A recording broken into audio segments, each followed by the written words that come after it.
This is going to be another one of my hard truth episodes, so please bear with me on it.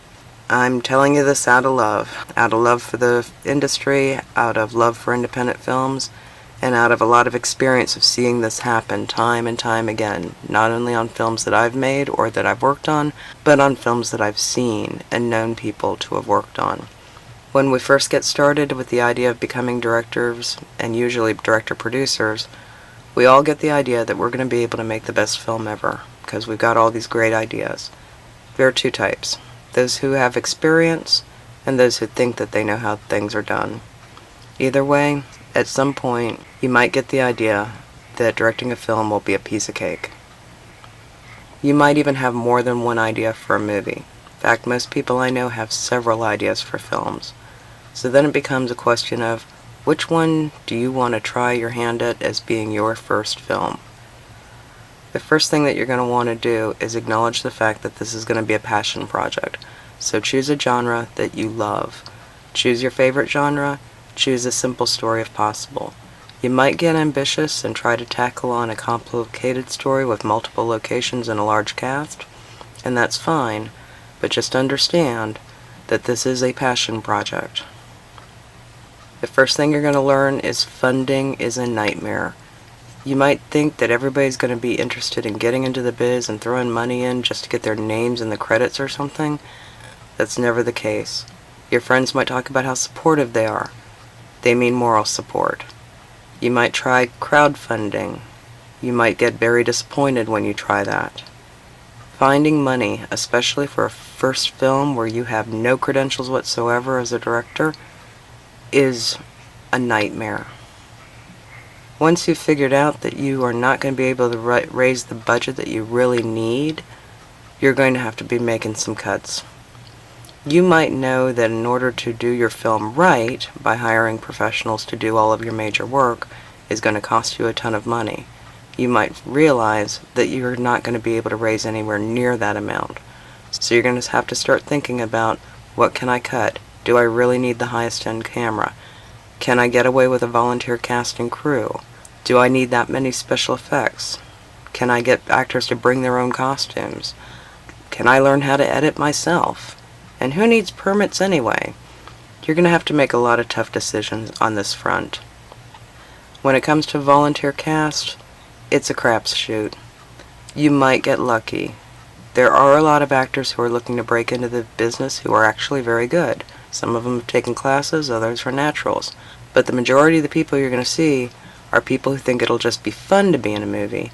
They have no idea about what kind of work it is or what kind of time commitment it's going to be. And they're not always going to be reliable. So you're going to have to spend an awful lot of time carefully choosing a cast and making sure that they understand that they're going to be putting in some long hours and a lot of work for no pay. Finding a crew might be easy if you have the right resources in the area.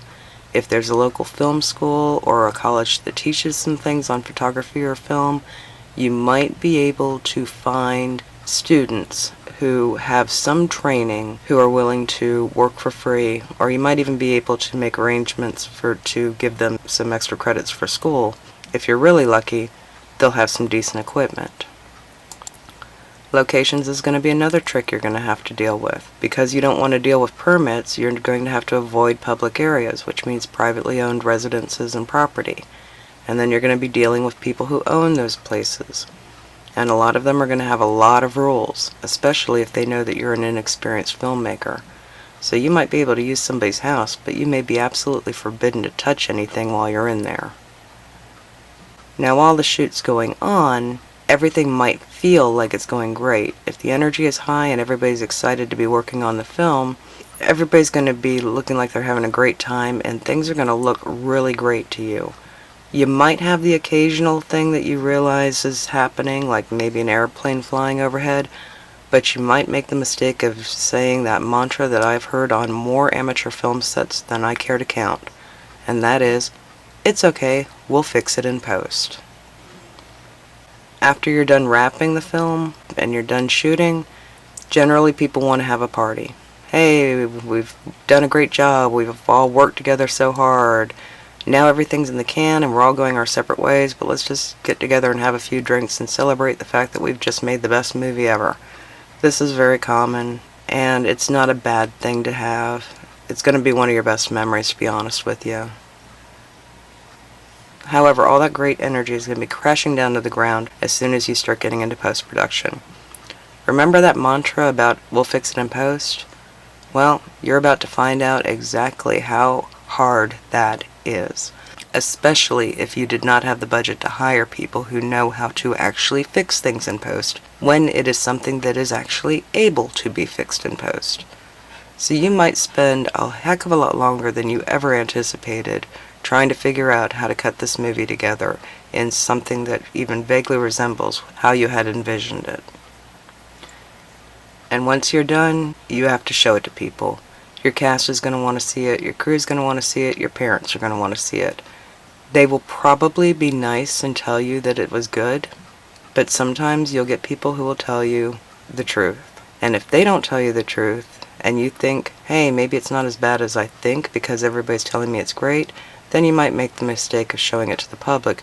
And believe me, the general public who doesn't know you personally won't mind telling you the truth. Now here's the silver lining. You will get better. As long as you learn from the mistakes that you made on your first film, you'll not make as many on your second. By your third film, you're making even less.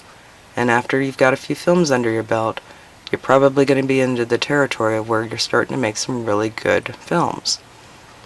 You'll notice this, and so will everyone else. Now, on a parting note, this is something that I see a lot of directors, myself included, tempted to do, and that is bury your first film. Make sure it never sees the light of day and nobody can ever lay eyes on it again. Honestly, I think this is a mistake. While your first film might not be your best film or even a good film, it is your film school. It is a rite of passage. You finished a film. You got it done.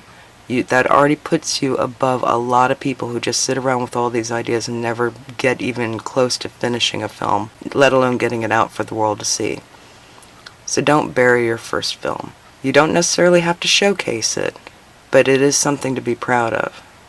Because believe me, tackling on a project like that has given you a lot more real-world experience than some fancy film school could have ever given you. And that's something to be proud of.